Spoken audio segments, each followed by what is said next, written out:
Pangkalahatang naging mapayapa ang hatol ng Bayan 2025 ayon sa Philippine National Police. Bunga rin ito ng maigting na pagbabantay nila sa eleksyon.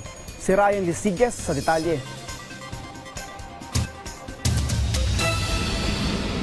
By order of the President Ferdinand R. Marcos Jr., to ensure a clean, honest, and peaceful elections, the Philippine National Police reports that the 2025 national and local elections, the electoral process was generally peaceful, secure, and orderly nationwide.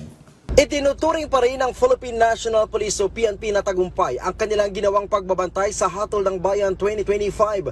Sabi ni PNP Public Information Office Chief Police Colonel Randolph Tuanyo, bagamat hindi nila nakamit ang zero violence, maayos pa rin naman daw na naisagawa ang midterm elections kahit na sa mga nasa hotspot areas. Base sa datos ng pambansang pulisya, nakapagtala sila ng 27 insidente ng karahasan kung saan 9 ang namatay at 17 naman ang nasugatan. Pinakamarami aniya ang nangyari sa BARMM na umabot sa 14, kabilang dyan ang shooting incidents, explosions, ambush at iba pa.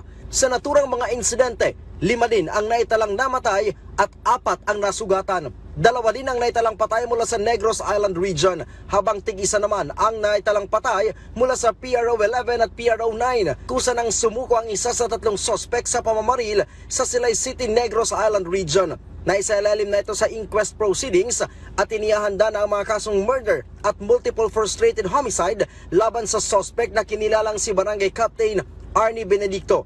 Patuloy namang tinutugis ang 2 iba pang nakatakas. Bumuo na rin ang SITG Silay ang Pro-Near para mabilis na maresolba ang kaso. Umakyat naman sa 232 ang mga naarestong lumabag sa liquor ban. Ang bilang na ito ay mula sa mahigit 3,000 ikinasang operasyon ng PNP. Sa kabila nito, sinabi ni Tuanyo, mas mababa naman ani ang datos ng validated election-related incidents ngayong eleksyon na nasa 46 lamang kumpara noong nakarang barangay at sangguniang kabataan election noong taong 2023 na nasa 105.